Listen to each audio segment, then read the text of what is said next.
No, son las 8:15 de hoy, 22 de septiembre de 2022. Bueno, 22 del 22. Los que juegan a la cábala o los que son fanáticos del chance puede utilizar estos números para echarle ahí a esa vaina. Pero bueno, ese no es el punto. Compañeros, de verdad les agradezco a cada uno de ustedes por estar acá conectados en esta oportunidad. Sé que ha sido mucho tiempo desde la última vez que nosotros nos encontramos y pues ajá. Yo va a costar retomar un poquitico, pero entonces vamos a hacerlo con toda la paciencia del mundo y vamos a retomar donde dejamos. Esto es donde estuvimos hablando del principio de buena fe. Eh, ¿Alguien recuerda qué habíamos dicho acerca del principio de buena fe?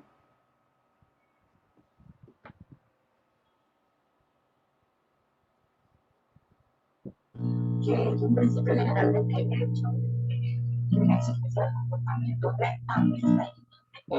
Jessica, creo que tienes problemas con el cosito, con el audio. Listo. Creo que ya. Ya, ahora sí.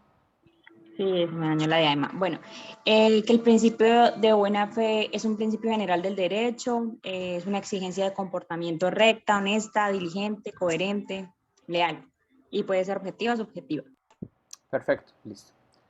Eh, Hemos dicho eso y hemos hecho algunas precisiones como por ejemplo que la buena fe en realidad no se presume, ¿sí? No se presume, aun cuando pues el constituyente dice que sí se presume, pero en realidad uno no puede llegar y presumir la diligencia de otra persona, sino que esa diligencia se debe probar.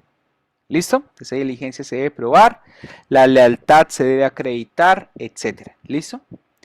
Lo que se presume, lo que se presume es esa creencia equivocada de estarse comportando conforme al derecho sin estarlo y que tiene una relevancia importante en materia de posesión o situaciones que apuntan a la creación de un derecho, como ocurre, por ejemplo, en el caso de la representación aparente. ¿Listo? La representación aparente.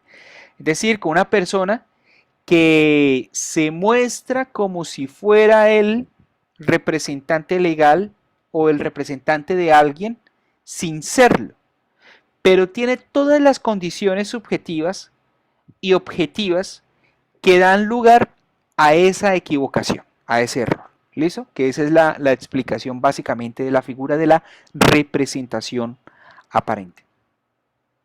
Vamos a retomar entonces el tema del principio de buena fe. No sé si ustedes me escuchan perfectamente. Dígame porque yo estoy aquí estrenando audífonos nuevos y yo no sé si, ¿sí? No sé. ¿Sí me escuchan? ¿R? Sí, Perfecto. señor.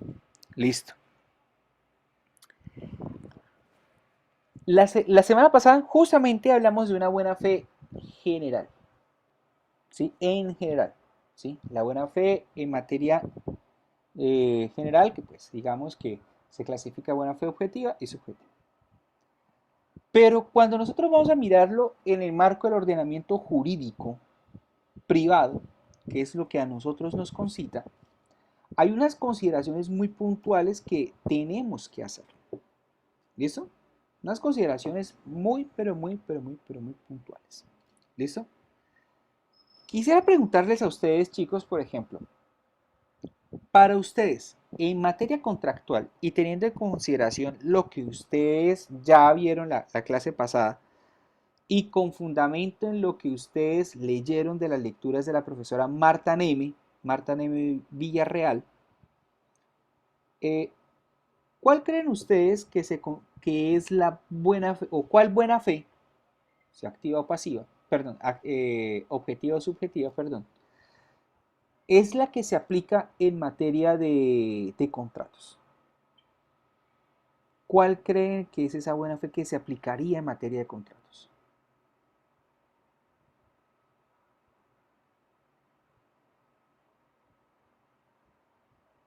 Yo creería que la objetiva, profe. ¿La objetiva? Sí, Listo. ¿Por qué la objetiva? porque en sí implica como una exigencia de comportamiento. Perfecto. Listo. Básicamente es eso.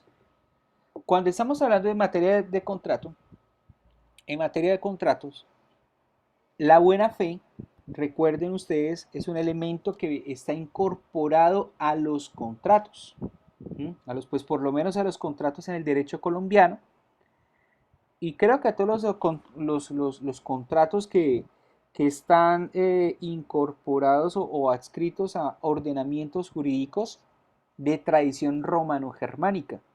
No así quizá en los ordenamientos del common law, es decir, en Estados Unidos, en el Reino Unido, en Australia, porque la buena fe en esos derechos, en el common law, tiene una concepción diferente, tiene unos alcances diferentes, un alcance muy diferente al que nosotros entendemos por buena fe. ¿Listo? Sin embargo, ahora la pregunta viene siendo de la siguiente manera. ¿Desde qué momento nosotros empezamos a aplicar el principio de buena fe? ¿Desde qué momento creen ustedes que la buena fe tiene exigencia? ¿Sí? Desde el momento en que se ejecuta, desde el momento en que se negocia, desde el momento en que se celebra el contrato o hasta el fin o cuando se termine el contrato. Para mí en todas las etapas, profe. ¿En todas las etapas? Listo. ¿Alguien más? ¡Valentina!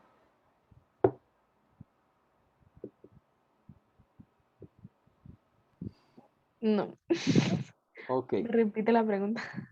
Para ti, ¿desde qué momento se empezaría a aplicar el tema de la buena fe? ¿O desde qué momento se empezaría a predicar que las partes deben actuar de buena fe, ¿sí? En los contratos? ¿Desde su negociación o desde su celebración o desde la ejecución de las prestaciones o solo hasta el momento en que se termina? ¿O solo desde el momento en que se termina el contrato?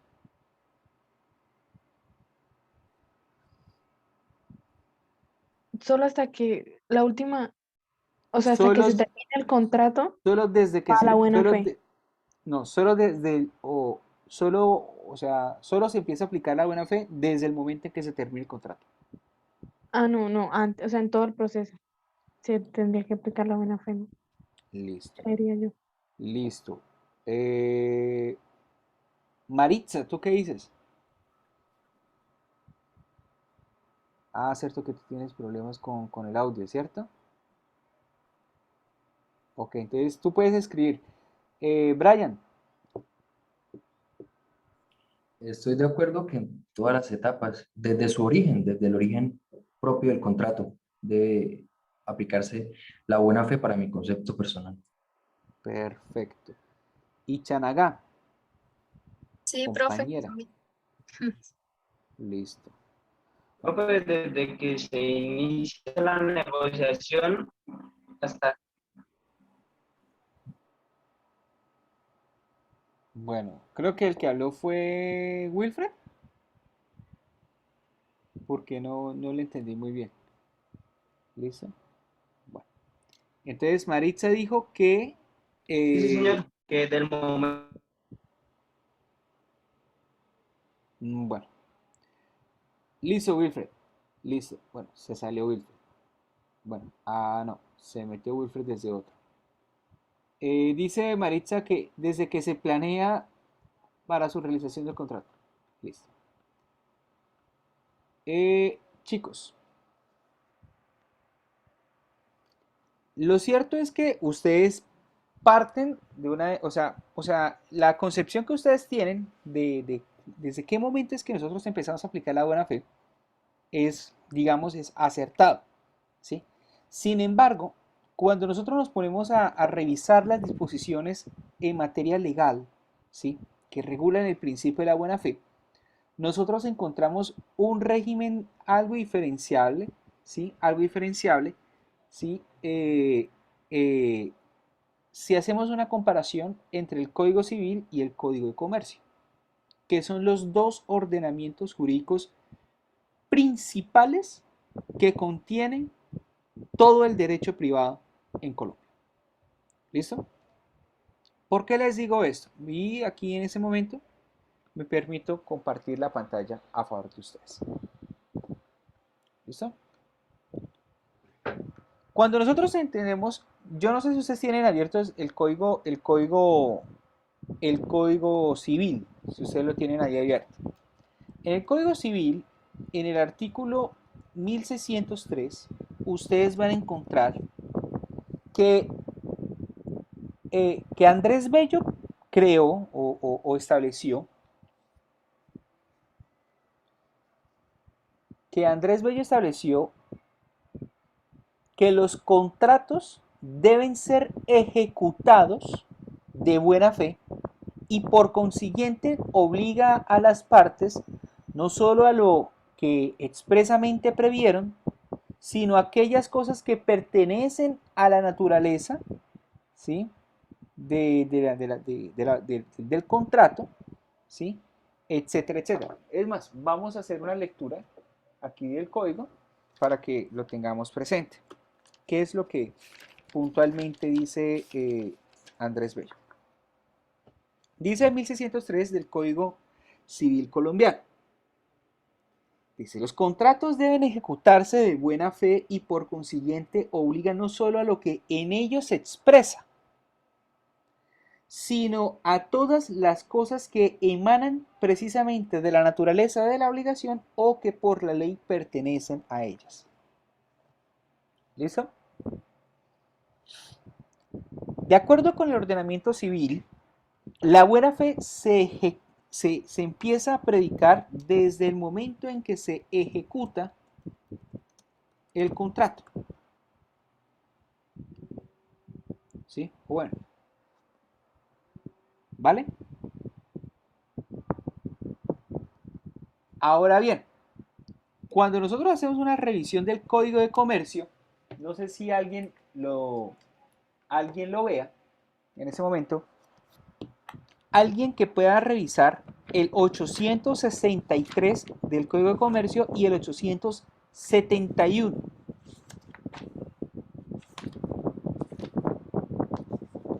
No sé si lo tienen a la mano, chicos.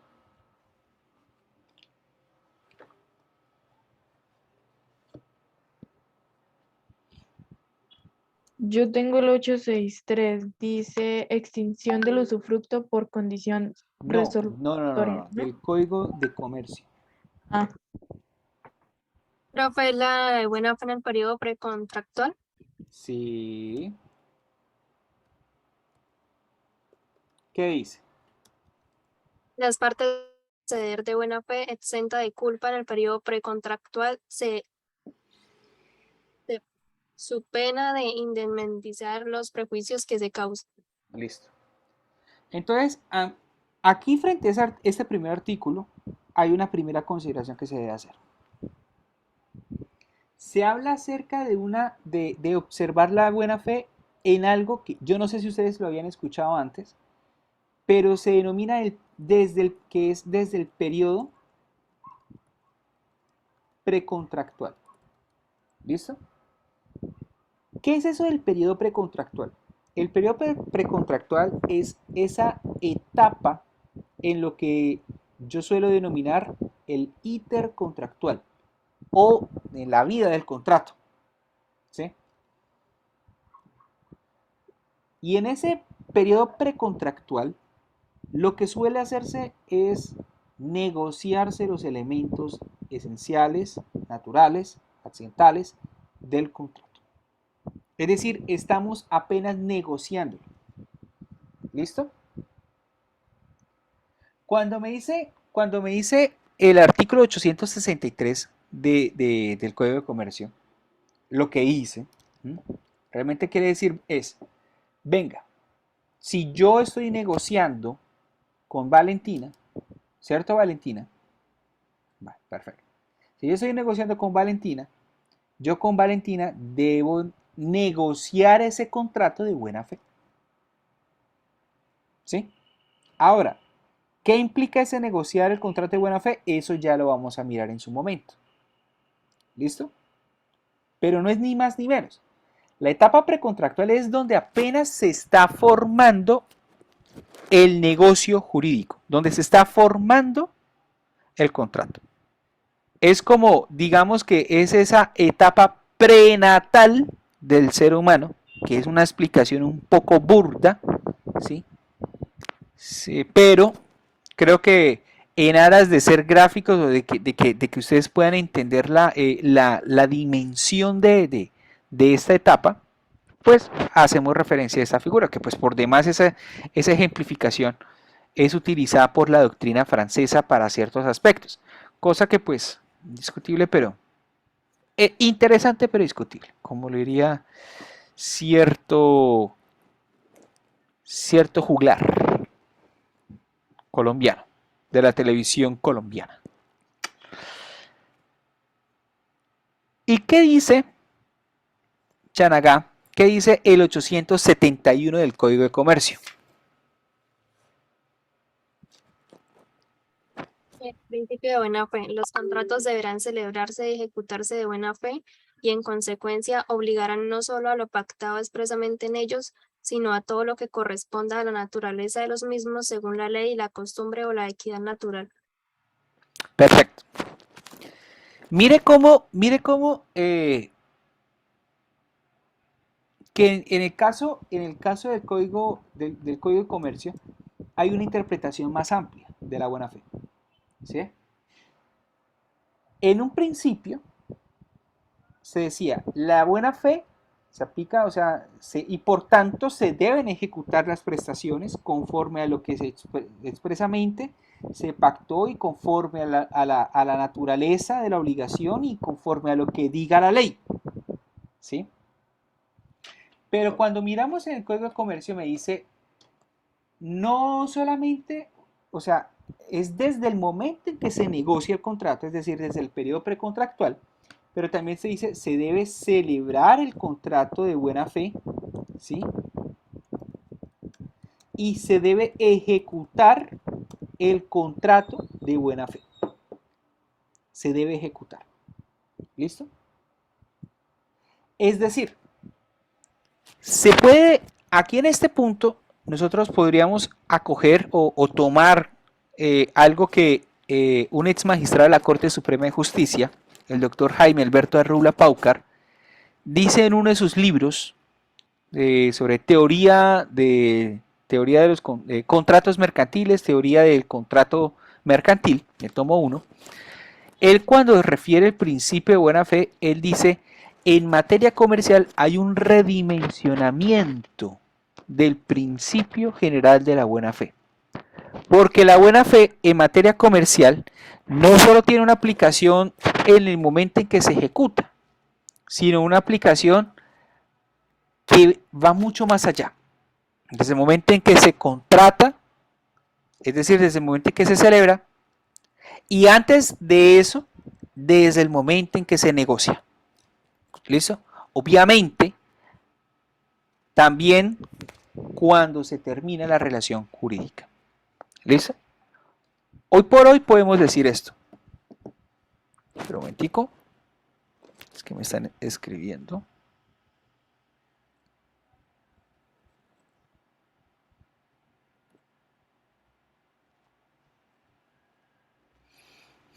Bueno. Dicho eso, hay que hacer ahora una precisión. Chanaga, si quieres, léeme el 863 del Código de Comercio.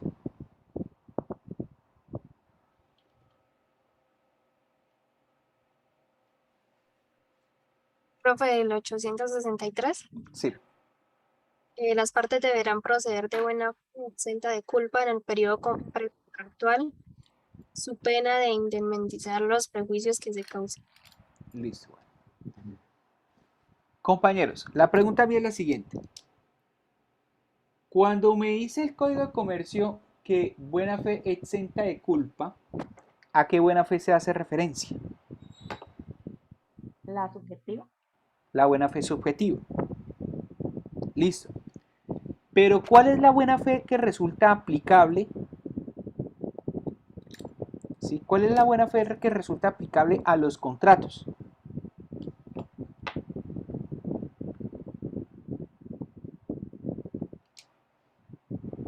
Ya lo habían dicho ustedes al principio. La objetiva. Claro.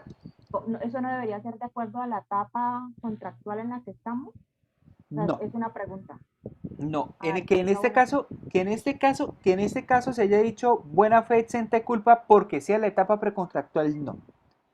Cuando ustedes se pone, de hecho esa es una equivocación del legislador colombiano, tan típica del legislador colombiano cuando se trata de copiar y pegar. ¿Mm? Porque cuando copian y pegan, o sea, hacen un fusilaje y o sea, fusilan un texto y lo fusilan bien mal. Esa es la verdad. O sea, ni saben hacer copia. ¿Sí? O sea, realmente, o sea, es muy burda. ¿Y por qué les digo esto? Les digo eso porque la parte, o sea, el código de comercio colombiano se inspiró en el Códice Civil italiano. ¿Sí? Es decir, que tiene influencia italiana. Y de hecho, justamente por esa influencia italiana es que se entienden figuras a lo largo y ancho de la legislación comercial, ¿sí? Como la representación, ¿sí? Como por ejemplo la representación aparente, que son cosas que no son de la tradición del Código Civil colombiano, ¿sí? Que pues tiene un corte afrancesado de una u otra manera, pero más que afrancesado, como que más hacia lo románico, ¿listo? Y pues también tienen otras circunstancias, otras previsiones como la nulidad parcial, que pues en su momento se lo voy a aplicar. Pero en este caso, cuando ustedes se ponen a mirar en el Códice Civil italiano, se decía que es la bona fide objetiva, es decir, que se trata no es de una buena fe subjetiva, ¿sí? Porque hace referencia, en este caso, hace referencia es, bueno, señores, nosotros, o sea, ustedes tienen que comportarse de una manera X, Y y Z. Deben cumplir con esos deberes colaterales de conducta de esta manera, de esa manera y de esa otra, ¿sí? Eso lo dice el Códice Civil, ¿sí? De 1942, si mal no estoy, ¿sí? Sin embargo, cuando traen esa teoría a Colombia, la comisión redactora del Código de Comercio, que fue en su momento convocada por el presidente de la República, ¿sí? Para promulgar este código por decreto, porque estamos en la época de la Constitución de 1886, donde no había prohibición constitucional de expedir códigos por decreto, porque ahora solamente los códigos se expiden por ley. El presidente, en el decreto, en esa comisión, a alguien se le ocurrió por llegar y colocar, no, es que es una buena fe exenta de culpa. Y claro, cuando colocan esa expresión buena fe exenta de culpa, da lugar a los equívocos, pues normales, que pues, como el que tuvo la compañera Jessica, que pues no la culpa. No, realmente no la culpa porque es que realmente dice, bueno, o sea, ¿a cuál buena fe hace referencia el código? O sea, esta parte. ¿Mm? Lo que quiero decirles, compañeros, es que aquí esto se trata de una equivocación garrafal, monumental, un oso jurídico monumental, ¿sí? Es algo catedralicio, porque en lugar de hacer referencia a esos deberes de comportamiento, ¿sí? Pues hace referencia a un estado de conciencia de estar obrando de manera ajustada al derecho sin realmente estarlo, ¿sí? Sin realmente estarlo, ¿vale? Para poder sustentar esta equivocación, que realmente eso se trata de una equivocación, hay que ver, bueno, a qué hace referencia puntualmente esta etapa precontractual. Y vamos a mirar en otra cosita. ¿Listo? Cuando hablamos de la etapa precontractual, nosotros queremos necesariamente referir a que apenas las partes tienen sus primeros acercamientos en perspectiva de negociar los términos de un contrato. ¿Listo? Esto es lo que gobierna acá. Eso es lo que pasa acá. Entonces, fíjense ustedes cómo en una compraventa, por ejemplo, una compraventa sencilla de un bien inmueble, por ejemplo. Yo estoy interesado, por ejemplo, en llegar y comprar un lote en Ruitoque. ¿Sí? Para yo llegar y comprar ese lote en Ruitoque, primero yo debo realizar las debidas diligencias. Es decir, tengo que ir y mirar el lote, tengo que verificar el estado del lote, el estado físico y el estado jurídico del lote. Tengo que verificar si ese lote está dentro del comercio. Y cuando digo que si está dentro del comercio, eso significa que no tenga como tal un patrimonio familiar embargable, que no tenga, por ejemplo, una medida de embargo, que no tenga, por ejemplo, una medida cautelar de inscripción de la demanda, ¿sí? Etcétera. Entonces, ¿eso qué quiere decir?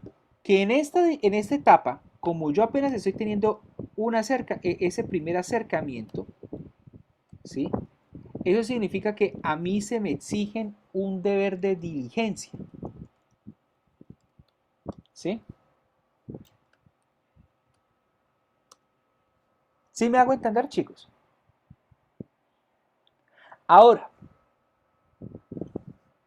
supongan que estamos en otro escenario.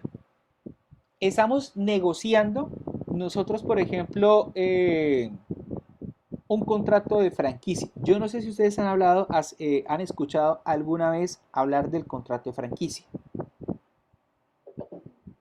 Bueno, aquí me está apareciendo el letrero de que mi internet es inestable, entonces si cualquier cosa me dicen auxilio, me desmayo, ¿sí? O qué sé yo. El contrato de franquicia es un contrato especial por medio del cual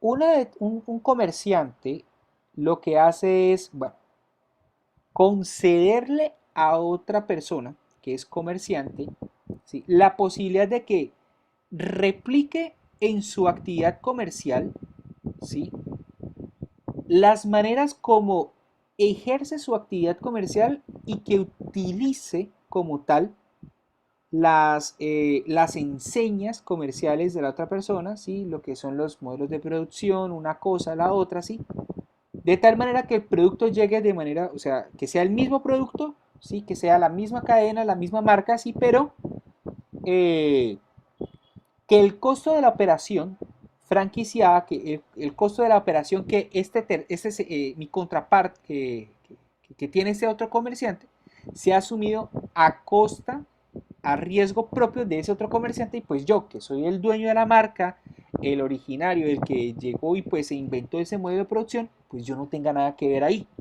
O sea, yo no participe en esa pérdida. ¿Listo? Supongamos entonces que un ejemplo de contrato de franquicia. Pensemos en Subway. ¿Sí? Yo no sé si ustedes no han comido Subway en la vida. Yo creo que sí, he tenido que comer Subway. ¿No? ¿O me van a decir ahora que no? Porque ahí sí yo les digo como Rodolfo. ¿Sí? Sí, digo bien. Y para almuerzo. Bueno, para almuerzo. O si están cortos de plata con la novia, no sé, o con el novio, yo no sé, o sea, todos hemos comido en algún momento Subway. Y pan cortos porque sale más caro el subway que el corrientazo. Bueno, pero ¿qué es más saludable? Un sapo y el corrientazo. Ah, bueno, en fin, ese no es el punto, ¿sí? El punto es el siguiente. Subway Incorporation, Subway Inc. es la empresa originaria en Estados Unidos. Y para poder llegar y expandirse por todo el mundo, llega y les dice, venga, llego aquí a Colombia. Y le dice a unos comerciantes, venga, yo estoy interesado en llegar, me gustaría que ustedes pudiesen replicar mis modos de producción, ¿sí? Que ustedes puedan vender los productos que pues yo originalmente vendo. Pero entonces vamos a hacerle de la siguiente manera. Ustedes lo que hacen es llegar y pues van a aprender ustedes cómo es que se hace el pan, van a ustedes a tener las mismas maquinarias, van a ustedes a tener la misma vestimenta, ustedes van a decorar el local de la misma manera como se decora en la original allá en Estados Unidos, ¿sí? Van a tener los mismos proveedores, van a tener una de gaseosas, van a tener los mismos proveedores de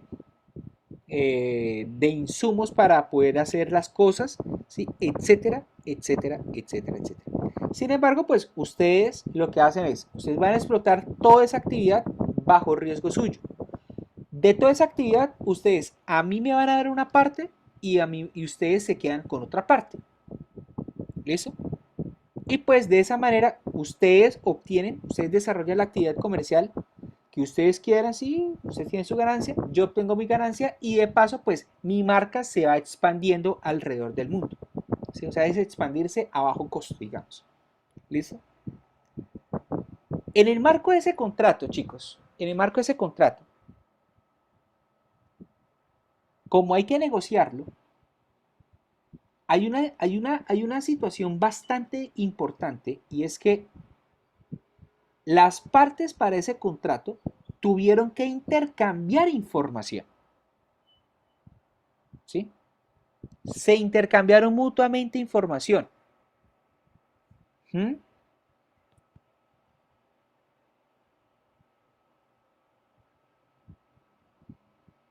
Y pues como el negocio se contrató, pues igual, normal. Ejecuta como tal la prestación. Pero entonces la pregunta mía es la siguiente. ¿Qué pasaría, chicos, si yo que soy un interesado en franquiciar la franquicia Subway y yo nunca contrato con ellos, pero yo la información que obtuve de esos acercamientos para tratar de negociar con Subway, los utilizo yo para llegar y montar acá en Colombia un chuzo, un negocio, ¿sí? Que tengan las mismas cualidades o el mismo modelo de producción de Subway y que utilice los mismos proveedores. Solamente que pues yo voy a negociar con ellos de una manera mucho más favorable para conmigo, pero voy y lo hago allá y replico esos modelos de producción. ¿Qué pasa en esos casos? ¿Yo estoy obrando de buena fe? Evidentemente no. Evidentemente no. ¿Por qué? Porque yo ahí en este caso estoy desconociendo no solamente, o sea, aquí, o sea, de por sí, en esa etapa, quiero decir, primero hay un deber de información.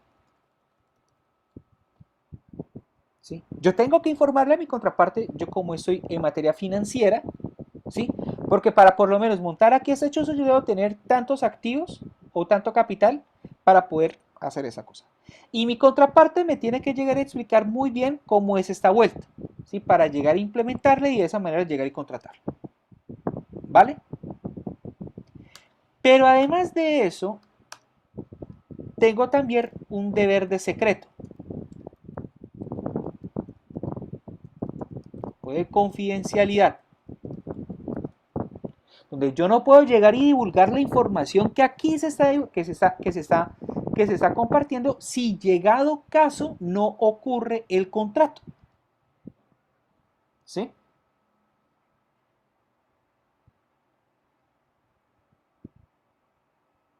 ¿Listo?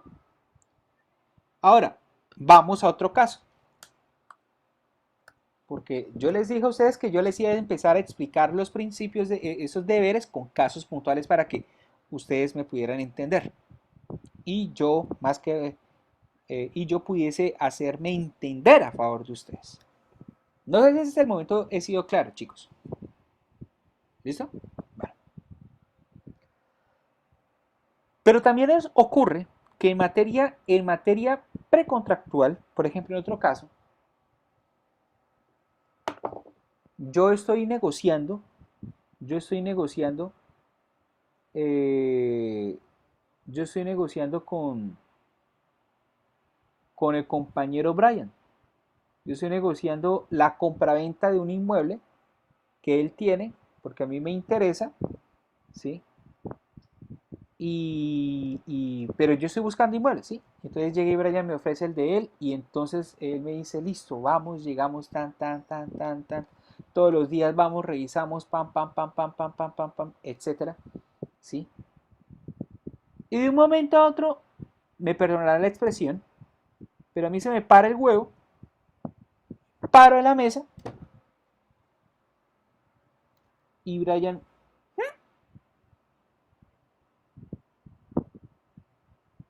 ¿sí? Brian dice, ahí sí Brian está como John Travolta en Pulp Fiction, así como que, ¿sí? El hecho de yo pararme de manera injustificada de la mesa, eso ya de por sí implica una violación de un deber de seriedad. O sea, si yo me siento a negociar con Brian, no es para mamar gallo. Y menos si yo llego y tengo aquí a Brian por este lado, estoy negociando con Brian, pero yo al mismo tiempo estoy negociando con Angarita por el otro lado, ¿sí? Y finalmente contrato con Angarita. Pero resulta que a Brian que tiene ese inmueble, él lo estaba ofreciendo o sea, me lo estaba ofreciendo a mí de manera exclusiva. ¿Sí?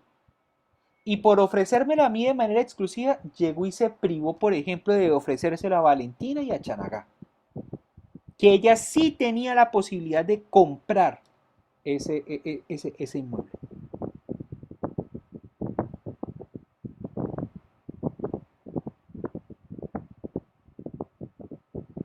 ¿Sí me hago entender con la situación, chicos? ¿Mm? En la etapa precontractual, nosotros vemos esta cantidad de deberes. Y hablamos, son de deberes colaterales de conducta o deberes secundarios o de comportamiento, como ustedes lo quieran llamar. Si ustedes lo denominan como deberes colaterales de conducta, bien, perfecto. ¿Listo? Se exigen esos deberes colaterales de conducta y en ese marco de la etapa precontractual, yo no estoy diciendo, venga, es que voy a tener que contratar. O sea, yo tengo que firmar el contrato. No porque es que, o sea, salvo que yo haya suscrito una promesa de contrato, o sea, en una etapa precontractual yo perfectamente puedo decir, o sea, yo apenas estoy negociando y mi libertad para contratar o no está restringida. O sea, yo me puedo parar de la mesa. Yo puedo decir, no, finalmente no voy a contratar, a mí no me interesa. Pero entonces el punto es, bueno, si yo me paro en la mesa, la pregunta es, ¿me puedo parar de la mesa de manera intempestiva? No. O sea, cuando digo intempestivo es porque sí, porque se me dio la gana, o como lo dije de una manera muy escueta, que se me paró el huevo.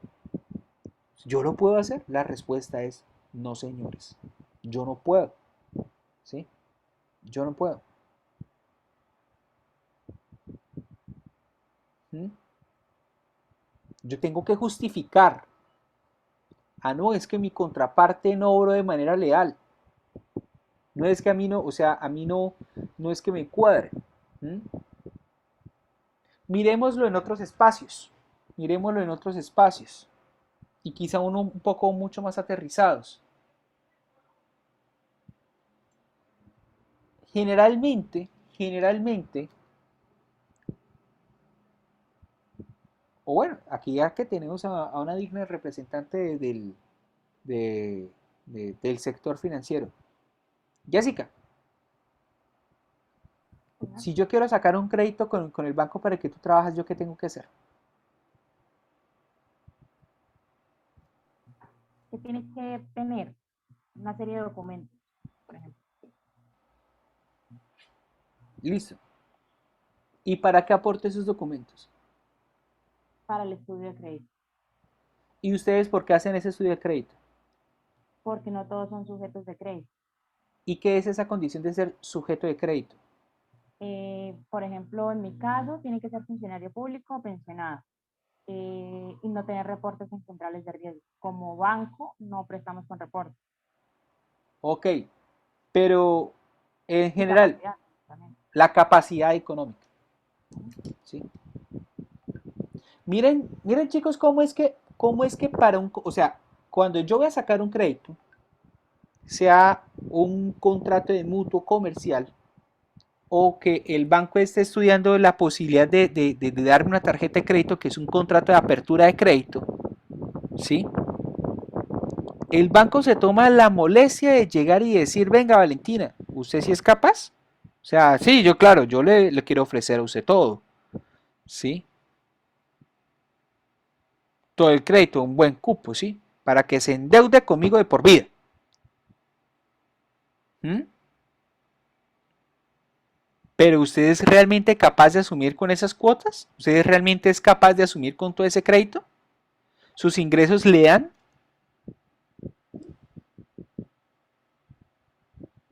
¿Sí? Entonces, entonces, entonces, mire cómo ese acercamiento cotidiano es una muestra muy clara de una etapa precontractual. Si ustedes lo miran también desde el mismo sector financiero, cuando el seguro, cuando las aseguradoras llegan y van a contratar un seguro con ustedes, en lo ideal por lo menos, lleguen y le dicen, venga, un seguro de daños, por ejemplo, su casa, ¿dónde está ubicada? Usted tiene las instalaciones eléctricas están correctas, están bien, son funcionales, ¿sí? El tema de las tomas de agua, una cosa, la otra, ¿está ubicada en zona sísmica? ¿Sí o no? ¿Para qué? Para que con fundamento en esa información, ¿sí? Las aseguradoras puedan determinar, ¿contrato con usted o no contrato? Y si contrato por este monto o por más monto. ¿Listo? Y esos son acercamientos precontractuales. Hace parte de esa debida diligencia. ¿Sí? Muchas veces en esa debida diligencia, en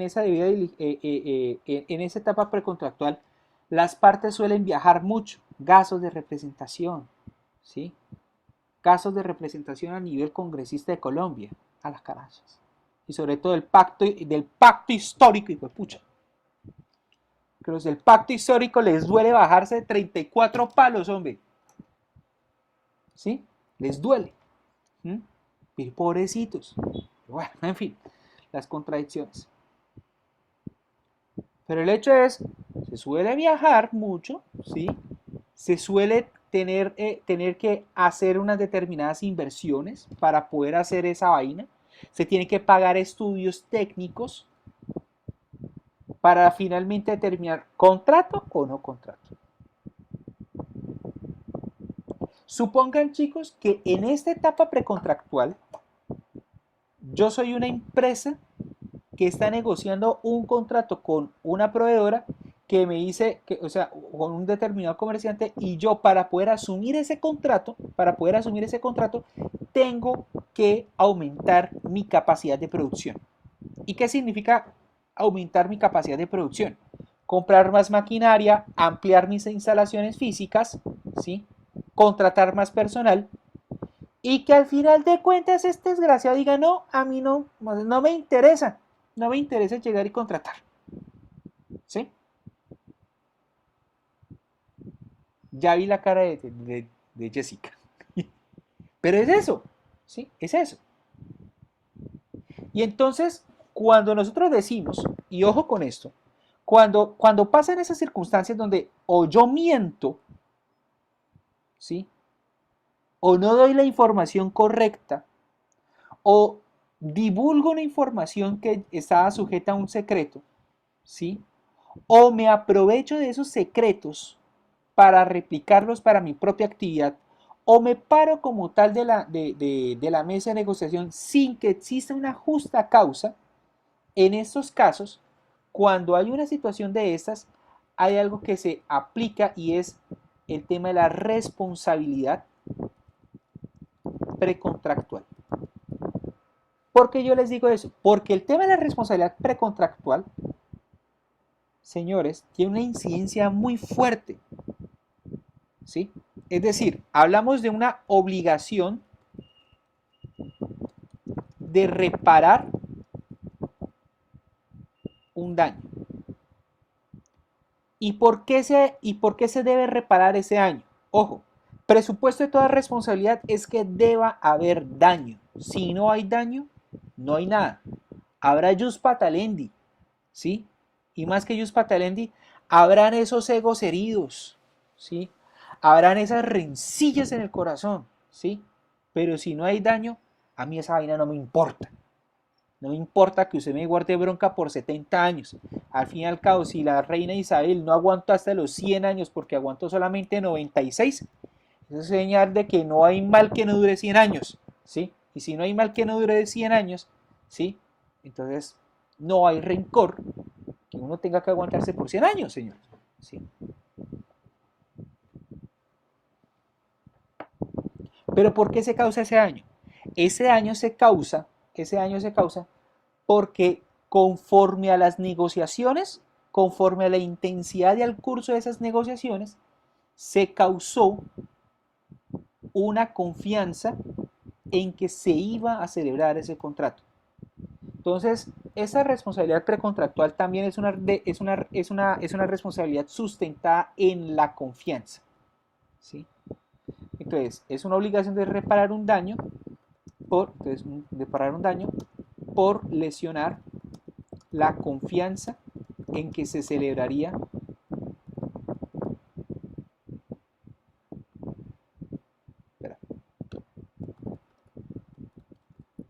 en que objetivamente se celebraría un contrato.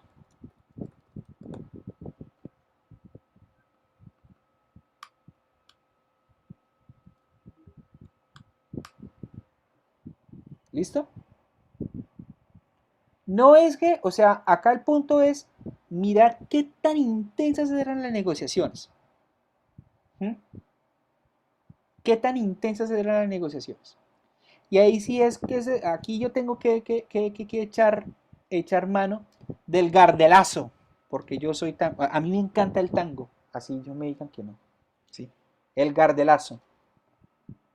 Yo no sé si ustedes han escuchado el tango Por una cabeza, ¿no? ¿No? Deberían escucharlo. Y en todo caso, ustedes en algún momento lo habrán escuchado. Ese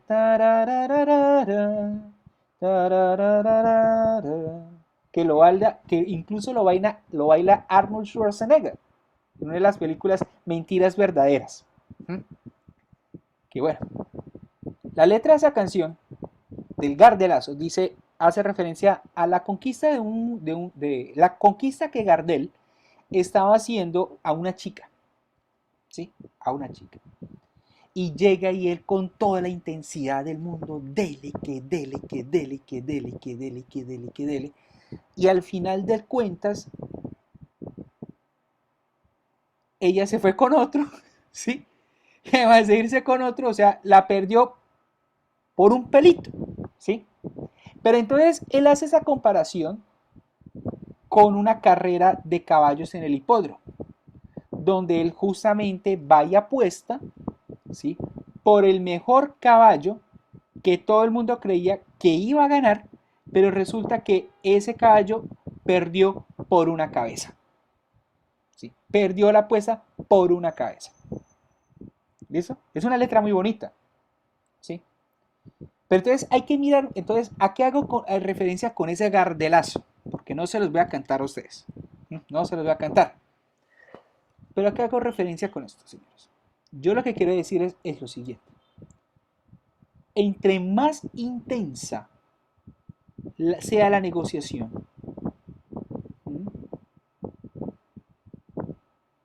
mayor es la confianza que se suscita en mi contraparte en que vamos a celebrar un contrato. Y con fundamento en ello, hay más posibilidad de causarle un daño a su confianza. La confianza, la confianza y la intensidad no se miden en el tiempo. Y ahí en ese caso es como las relaciones de noviazgo que terminan en noviazgo o que fracasan, en definitiva.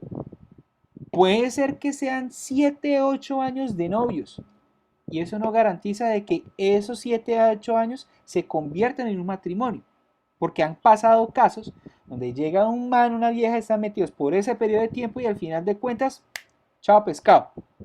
Y la vieja llega y se mete con un man que con solamente 2 meses, 3 meses, 6 meses por mucho se conocen, viajan por el mundo y terminan casándose.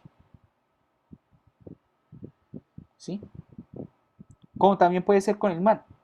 Yo no sé si ustedes han escuchado historias así. Bueno, entonces, señores, deben tener ustedes muy presente eso. La intensidad de la negociación no se mide por el tema de tiempo, sino recursos, el intercambio de la información, los comportamientos de las partes, mirando la seriedad de sus declaraciones, ¿sí? Ese intercambio de correspondencia diciendo, listo, vamos a hacer esto, otro, nos reunimos en ese día, cumplimos con esta agenda, esto y esto. Puede ser que esa agenda se ejecute en 3 meses. Y con esa intensidad de 3 meses es más que suficiente para llegar y entender que si no se, que se iba a generar un contrato, que se iba a celebrar un contrato. Y pues con fundamento en ello, pues bailas. No sé si me hago entender con lo que estoy queriéndoles decir, chicos. ¿Sí? No sé. ¿Vale? Chanaga, ¿vas bien?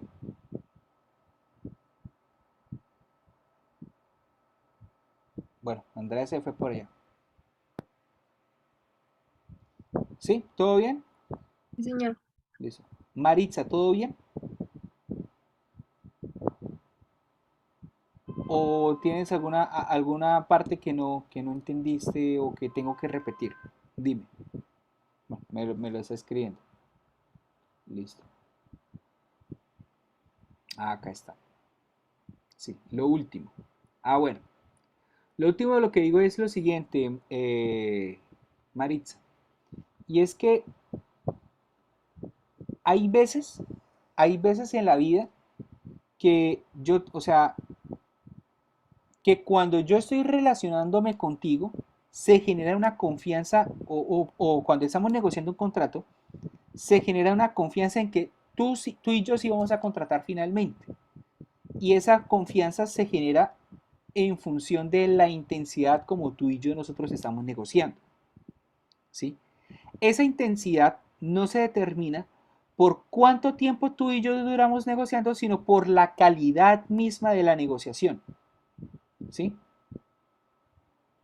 Yo te lo puedo explicar de otra manera. Si tú tienes una pareja y tú tienes a tu pareja y resulta que duras con él 4 años, 5 años, 6 años, pero si ese tipo es un sorete,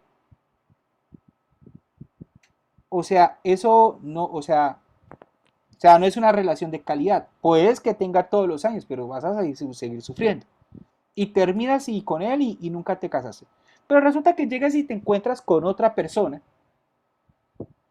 que te dignifica, que hace una cosa, que te trata bien, ¿sí? Así como lo dice la canción de música popular, a la antigüita bonita, a la antigüita, ¿sí? Y te terminas casando con él a los 6 meses. ¿Tú cómo explicas eso? ¿El tiempo incide? No, el tiempo no es lo que incide. El tiempo es la calidad de la relación, ¿sí? Entonces, esa situación que tú ves allá en lo lejano, ¿sí? O en ese otro escenario, traigámosla acá. Cuando tú negocias un contrato, no es tanto la cantidad del tiempo que tú le metas a esa negociación, sino es la calidad del relacionamiento, de la información que tú le compartes, de esa diligencia, de esa seriedad, de esa lealtad que tú le tienes a tu contraparte mientras que dura esa relación, lo que te permite a ti que te creas que vas a celebrar con esa persona un contrato y pues finalmente tú lo celebres.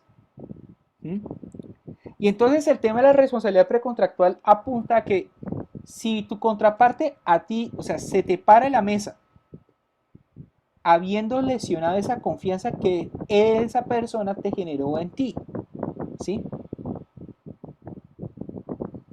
Sabiendo por los mismos comportamientos, por la calidad misma de la negociación, que pues si iban a celebrar un contrato, esa persona tiene que responder. ¿Listo? ¿Listo, señorita? Perfecto. Perfecto. ¿Alguna otra pregunta? ¿Todo está claro en este momento? Listo. Eso en cuanto a la etapa precontractual. Y en la etapa precontractual también guarda mucha incidencia, señores, lo siguiente, el hecho de bueno, determinar las cualidades habilitantes mías. Es decir, si yo, por ejemplo, que yo llegue y celebre un contrato con ustedes estando yo interdicto, pues aunque bueno, la expresión interdicto ya no es propio del ordenamiento jurídico porque dicen, no, es que todos ahora somos capaces y capaces. Sí, y ajá, pues que eso es un invento que salió de la ley 1996, que es una vaina como que extraña, sí, que pues, o sea, como que al terreno del contrato como que, y eso cómo se come, ¿sí? Que bueno, sea de paso que tengo un compañero de maestría que está haciendo una investigación, ¿sí? Sobre ese tema, sobre la ley 1996 aplicada al terreno de los contratos, pero bueno, esa es otra discusión que voy a tener con él después de que yo me lea su investigación. Pero bueno, supongamos que hay una circunstancia que, o sea, yo me guarde silencio y dé lugar finalmente a que el contrato sea más adelante anulado. ¿Sí ven?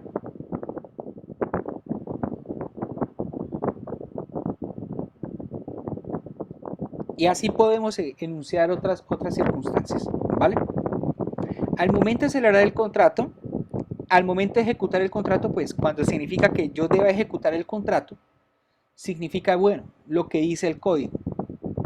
No solamente yo me obligo a lo que expresamente el contrato dice, que ese es el entendimiento de lo que dice el contrato en estricto derecho civil romano, que era el contrato de los patricios, donde no, yo solamente me obligo a lo que dice el contrato y punto, nada más, ¿sí?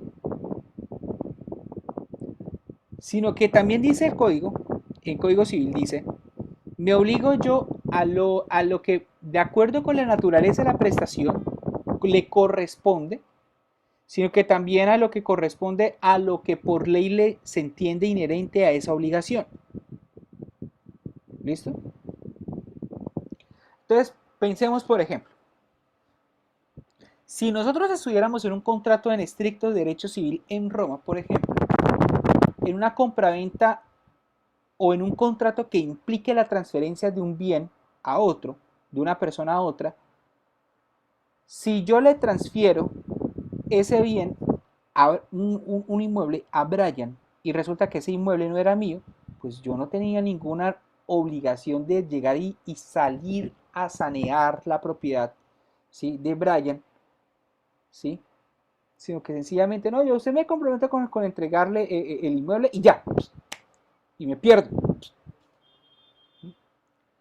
En esos contratos de derecho civil, solamente lo que dice el contrato, lo expreso. Pero cuando miramos en los contratos sustentados sobre la buena fe, que entre los cuales está la propia compra-venta, y que son los contratos que la teoría de los contratos que nosotros acá en Colombia cogemos, se dice, venga, no, sí, yo soy la persona que no es el propietario. Voy y le vendo a Brian, listo, yo le vendo. Pero si aparece la propietaria Valentina y Valentina le mete la demanda, la demanda reivindicatoria a Brian, porque pues Brian es un poseedor, se le metió al rancho, ¿sí? Yo, Lucas Grande Jiménez, tengo que responderle a Brian, o resolviendo el contrato, o respondiendo por los perjuicios que Brian sufra, o sencillamente comprándole a Valentina, para que de esa manera Brian quede contento. ¿Listo?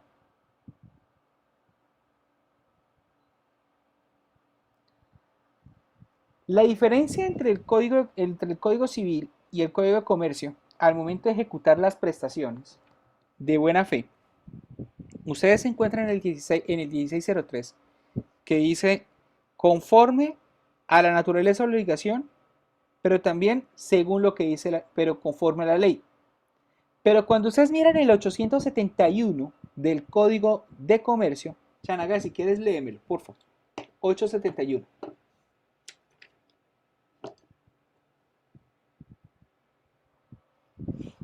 Profe, ¿cuál? El 871 del Código de Comercio.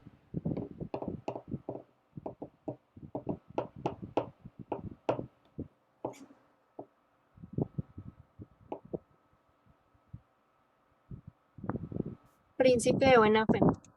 Los contratos deberán celebrarse de buena fe y, en consecuencia, obligarán no solo a lo pactado expresamente en ellos, sino a todo lo que corresponda a la naturaleza de los mismos, según la ley, la costumbre o la equidad natural. Bueno, uno dirá se parecen, pero no, realmente, o sea, se parecen, pero son diferentes. Mickey Vainilla, el personaje de Peter Capusotto, diría tan parecidos, tan diferentes como distinguir un pobre de un delincuente. ¿Sí? Pero eso lo dice el personaje, ¿sí? Yo no es que el profe lo crea, no. Pero lo que quiero decir es, cuando ustedes en este caso encuentran lo que dice el Código Civil frente a lo que dice el Código de Comercio, es que sí, el Código Civil dice según la naturaleza de la prestación y lo que diga la ley, pero acá en materia comercial no. Nosotros miramos que la buena fe tiene un alcance donde no solamente lo que dice el contrato, no solamente lo que dice lo que es de acuerdo a la naturaleza de ese contrato, no solamente lo que dice lo que diga la ley, sino también lo que diga la costumbre y la equidad. La pregunta es ¿por qué? Y la respuesta es sencilla. Señores, el contrato comercial es un contrato que antes que contrato es una regulación que no nace de la ley, sino que nace de la costumbre mercantil. Ojo con eso, nace de la costumbre mercantil. ¿Sí? El derecho comercial es un derecho especial, ¿sí? Es un derecho que tiene unas reglas especiales que han sido creadas por los comerciantes. Y los comerciantes la crean a través de sus costumbres. ¿Sí? Que para esta determinada clase de operación usted me tiene que dar esto y yo tengo que darle esto otro. Que para esta otra tengo que hacer esa otra circunstancia.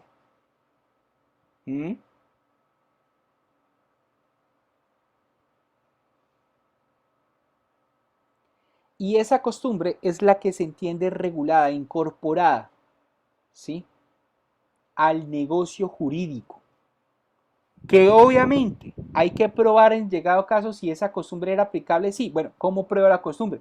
Voy a la Cámara de Comercio y solicito, bueno, respetuosamente, señores Cámara de Comercio, certifíquenme si esto es costumbre, si este determinado comportamiento es costumbre en Santander, en Colombia o en Bucaramanga para esta clase de contratos. Y ellos me la van a decir, sí, esto es costumbre. O si no, tendría yo que acudir a unos comerciantes que presten juramento y al prestar juramento, ellos certifiquen como tal que la costumbre es esta, esta y esta. ¿Mm? Y cuando se dice que es conforme a la equidad natural, la equidad natural no es más que justicia en el caso en concreto.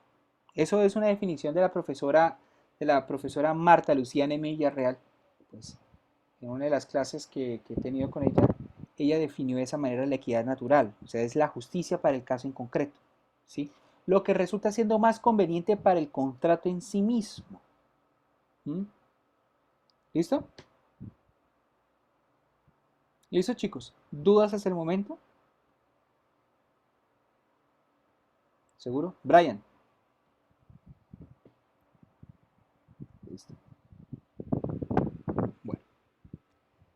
Cuando hablamos de esa de buena fe contractual, la buena fe contractual no es la única buena fe clase de buena fe que se manifiesta en derecho en Colombia, sino que hay digamos que hay otras dos clases de buena fe, claro está, de carácter objetivo, ¿sí? Que se maneja en el terreno de la buena fe objetiva. ¿Listo? Y aquí voy a empezar a borrar todo. ¿Listo? Para poder hacer nuevos dibujitos. Dibujitos con Lucky.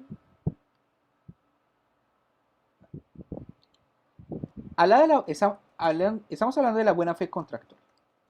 ¿Listo?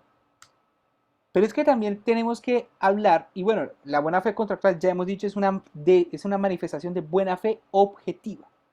Pero al mismo tiempo nosotros hablamos de, o hay otras manifestaciones que son una buena fe comercial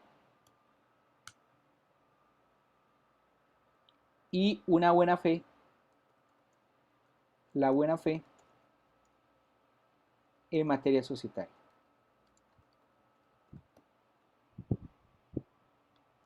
La buena fe contractual ya la hemos dicho. Código Civil 1603 y Código de Comercio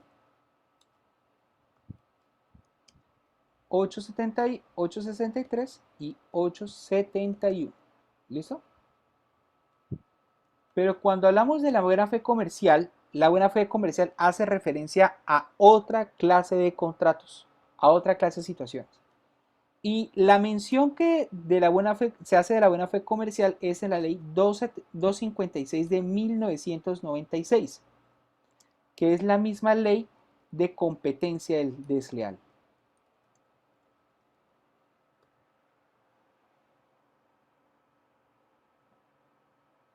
Y estamos en un escenario donde el comerciante tiene que, o sea, el comerciante tiene que llegar y mirar cómo diablos vende. Porque si no vende el comerciante, pailas. ¿Sí? O sea, ubíquense en un contexto donde el comerciante no es un pobre cristiano piadoso, ¿sí? Sino que es un tipo sagaz. Estamos hablando de una sagacidad. ¿Sí? Pues madre, ¿yo cómo tengo que vender? O sea, ¿yo cómo hago para captar la clientela de mi competencia? Los comerciantes viven todos los días pensando cómo cómo quitarle clientes a su competidor. ¿Mm?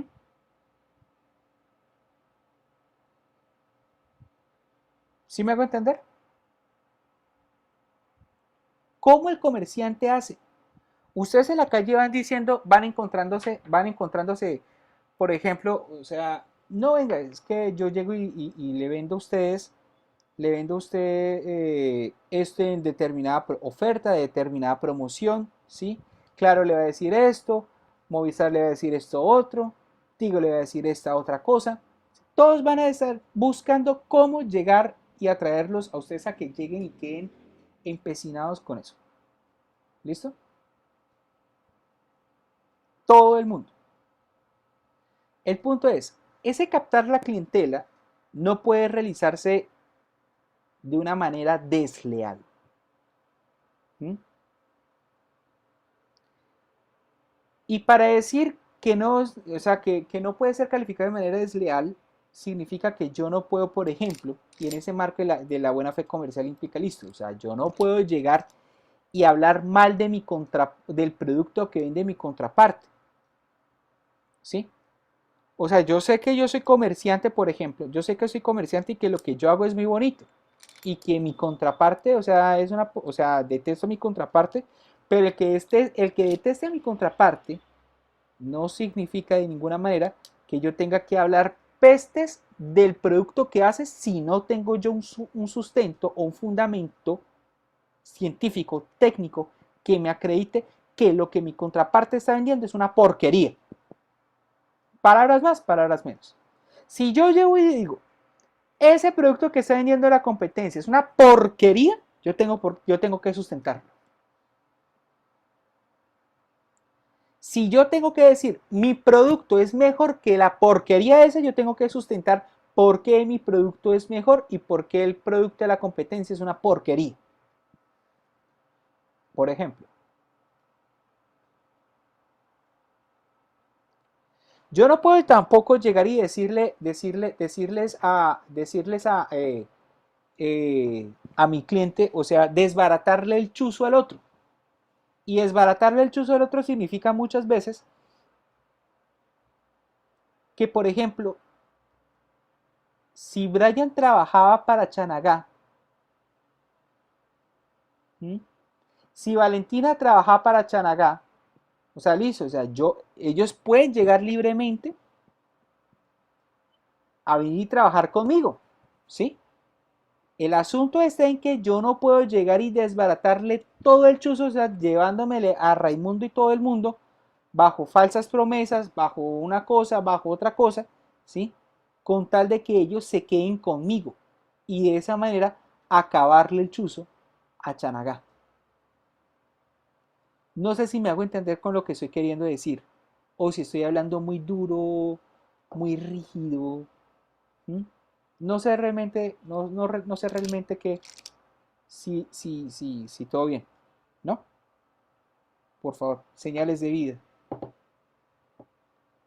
¿no? Listo.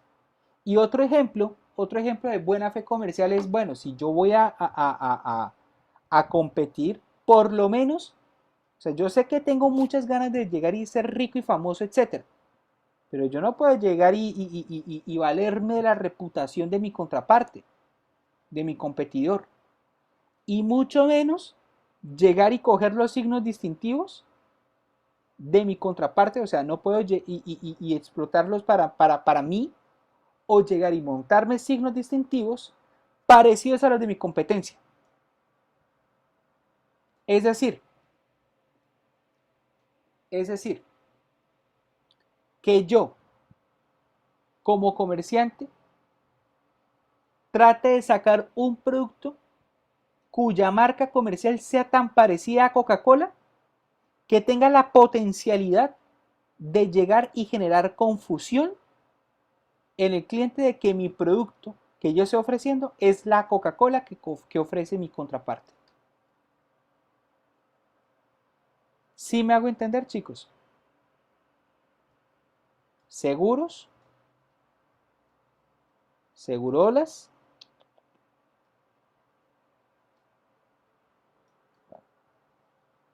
Eso por ese lado. Y la buena fe en materia societaria consiste, ojo, la buena fe en materia societaria consiste en las exigencias de comportamiento que se predican respecto de los administradores frente a su gestión en una sociedad comercial. ¿Dónde encontramos nosotros esa buena fe? Nosotros encontramos esa buena fe en la Ley 222 de 1995, artículo 23. Profe, ¿cómo era? A los administradores frente a su qué? Exigencias del comportamiento. Las exigencias de comportamiento predicables de respecto de los administradores frente a las gestiones que adelantan en favor de la sociedad comercial.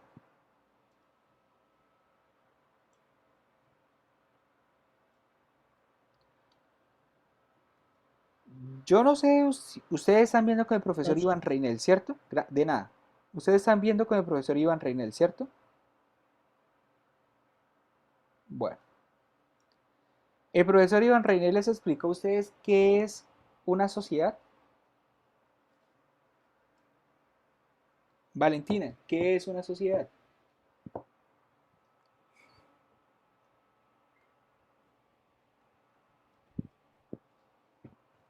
Sí, la explico. Claro que sí. Pero no me acuerdo muy bien. No, pero pues sociedad es como cuando un grupo de personas se une para crear una sociedad. O sea, un grupo, sí, para una empresa, ¿no? Parecido. Bueno, ojo con esto. Sociedad tiene una doble connotación. Primero es un contrato. Es un contrato por medio del cual dos o más personas, dice la ley, dos o más personas eh,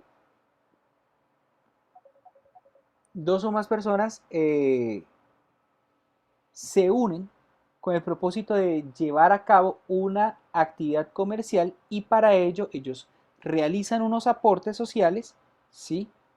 Y como contrapartida, al finalizar cada ejercicio social, ellos obtienen unos dividendos o unas utilidades sociales. ¿Listo? Y dice el artículo 98 del Código de Comercio, si ustedes lo quieren verificar, el artículo 98 da esa definición. Por contrato de sociedad, dos o más personas se unen para desarrollar una actividad comercial y se obligan a dar unos aportes con cargo de llegar y de percibir unas utilidades.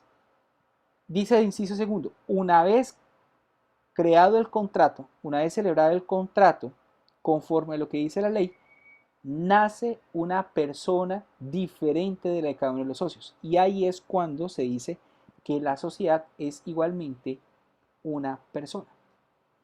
Artículo 98, Maritza. ¿Listo? Entonces, ustedes sabrán que las sociedades tienen representantes legales. Que las sociedades, dependiendo de la figura jurídica, pero un momentico.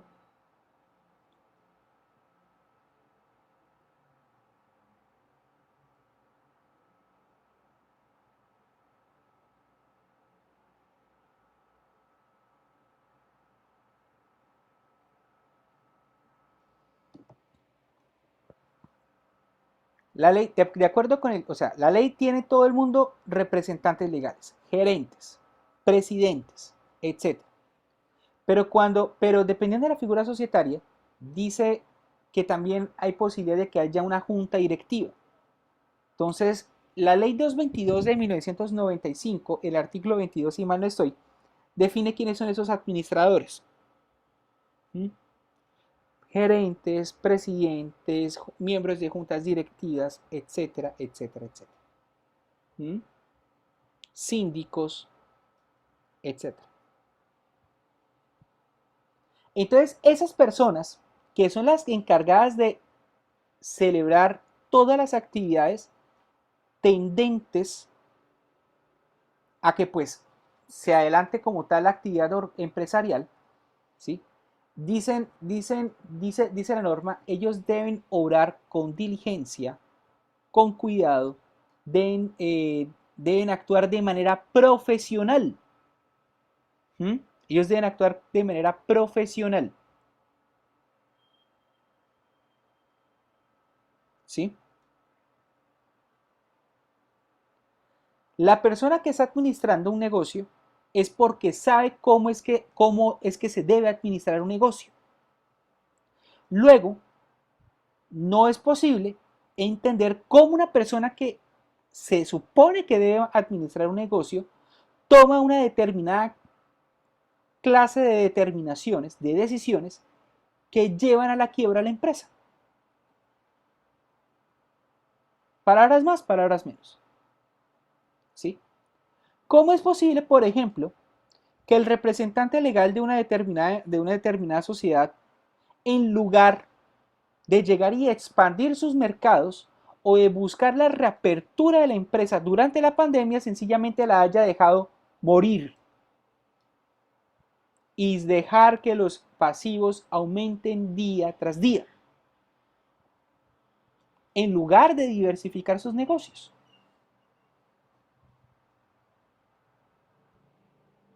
Cuando se habla entonces de esa buena fe en materia societaria, se dice, listo, el administrador debe ser leal, pero la pregunta mía es, ¿para quién debe ser leal? ¿Para los socios o para la sociedad? Y entonces acá es cuando la Superintendencia de Sociedades habla y pues sobre esa materia la doctrina, sobre todo el profesor Pablo Córdoba, que también fue profesor mío de especialización en política y maestría, él habla acerca de un denominado interés social.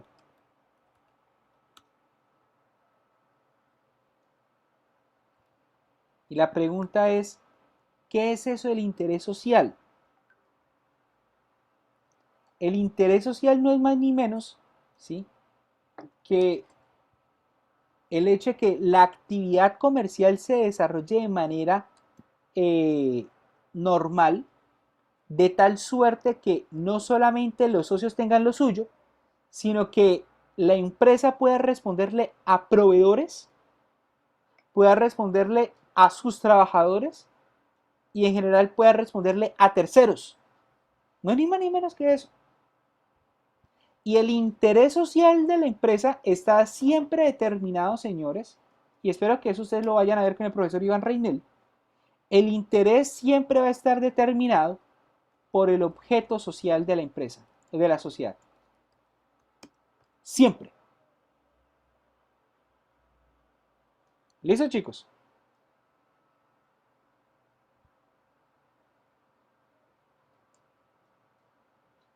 ¿Listo? Y hay una última manifestación de buena fe, y ya con eso termino. Y es, ustedes se van a reír, y es la ubérrima buena fe. No es la uribérrima, no. Es la ubérrima buena fe. Pero es una buena fe que es aplicable al contrato de seguros.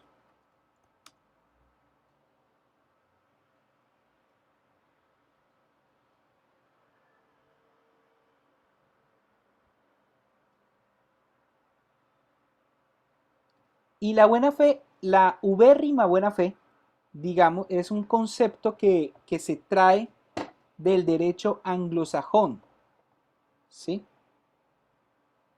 Creo que se escribe, ya ustedes me podrán corregir, lo que es at most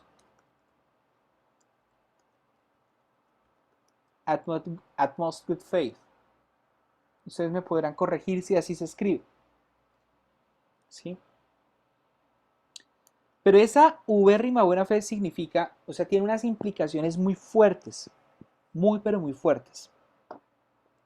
Y es que el contrato de seguro siempre va a ser un contrato que se basa sobre la confianza en que el otro, de la información que yo como tomador del seguro le da a la aseguradora. Siempre va a ser así. Yo tomador del seguro, ¿sí?, tengo que darle toda la información, o sea, tengo que confesarme con la inmobiliaria absolutamente todo, ¿sí? Si yo, por ejemplo, yo voy a tomar un seguro de vida, yo voy a decir, tengo sobrepeso, ¿sí?, tengo SIDA, tengo viruela del mono, acabé de pasar por COVID-19, ¿sí? Y en consecuencias me quedan 6 meses de vida, ¿sí?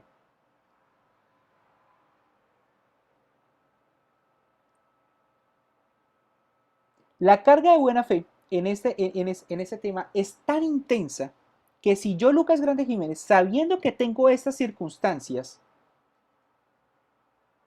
guardo silencio, no le cuento eso a la aseguradora, y resulta que llega y contrato y claro, ocurre el siniestro, pero ocurre que la aseguradora, pues al momento de pagar, ellos van a decir, no, ni mierda, yo a usted no le pago, porque es que usted a mí me ocultó esa información. Usted a mí me ocultó esa información. Y no solo que yo no le pago a usted, sino que este contrato de seguro es nulo. Es un contrato nulo. ¿Mm? Es un contrato nulo. Porque sencillamente yo dependo, o sea, me dirá la aseguradora, yo dependo de usted, Lucas, de toda la información que usted me dé. O sea, y hablando en materia de seguros, uno tiene que ser muy quisquilloso. O sea, uno debe ser, o sea, muchas veces uno piensa que las aseguradoras nunca pagan. Puede que sí, que tenga algo de cierto. Pero si las aseguradoras nunca pagan, es porque no se sabe contratar. Y muchas veces ese no saber contratar hace referencia a que uno como tomador guarda muchas veces esa información. Nunca las dice, no la informa. O si la informa de manera parcial, de manera equivocada. Y acá en esos temas, el deber de información, ¿sí? Es intenso.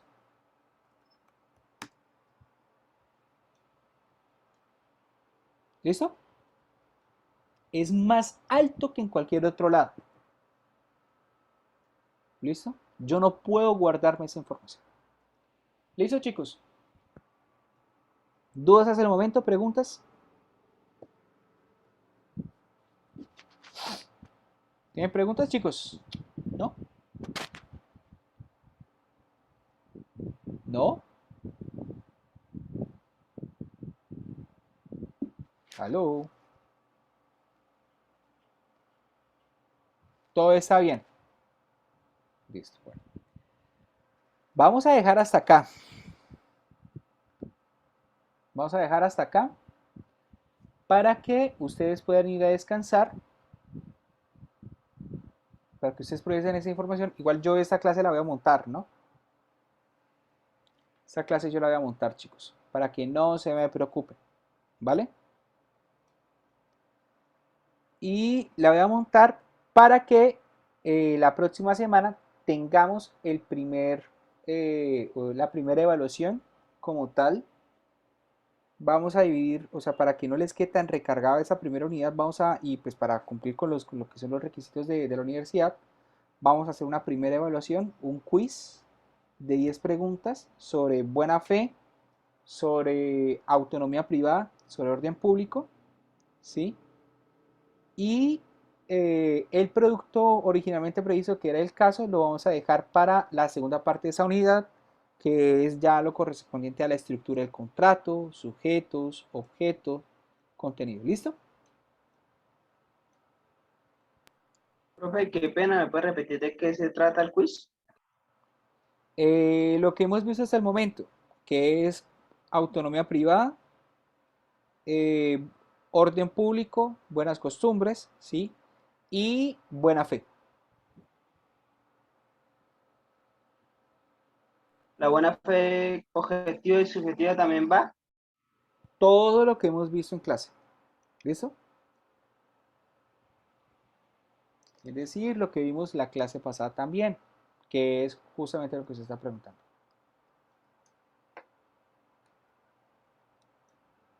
¿Listo, chicos? Profe, o sea, Muchas que el gracias. quiz era en plataforma o usted nos va preguntando. No, el quiz va a ser en plataforma. El quiz va a ser en plataforma.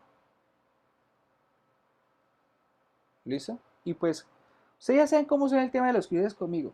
Les dejo las 24 horas disponibles para que en el momento en que ustedes quieran entrar, entren, ingresan, pero van a tener solamente 2 horas. ¿Listo?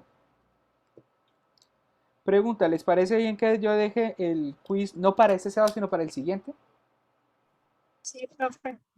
Perfecto. ¿Pero un sábado? Sí, para un sábado. No, o sea, ustedes ingresan cuando quieran.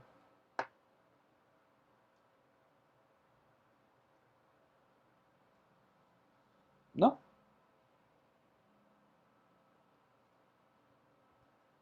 Valentina, tú me dirás.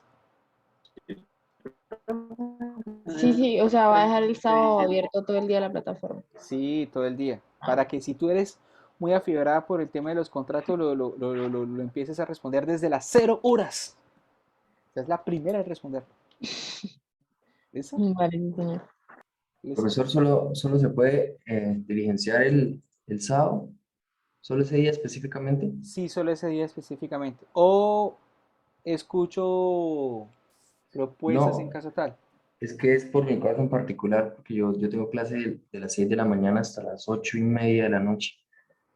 ¿Y usted dónde Entonces, vive? en Piedecuesta, Pucha. y tengo clases en Bucaramanga, entonces me quedaría un poco complejo.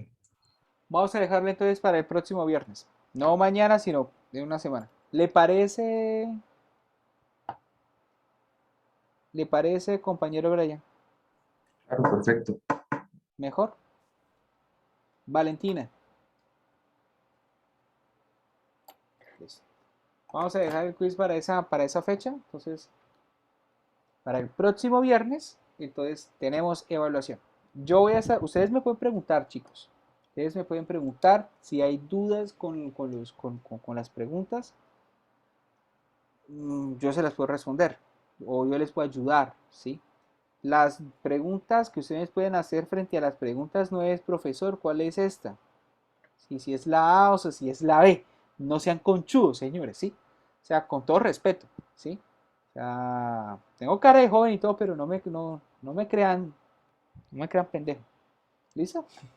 Entonces, para que ustedes estén ahí advertidos. ¿Listo, chicos? Profe, ¿qué haría para el 30 entonces? 30. Ok. ¿Listo, señoritos? Tengan ustedes una bonita noche. Descansen y ajá. ¿Listo? Gracias, profe, igualmente. Listo, cuídense. Chao, chao.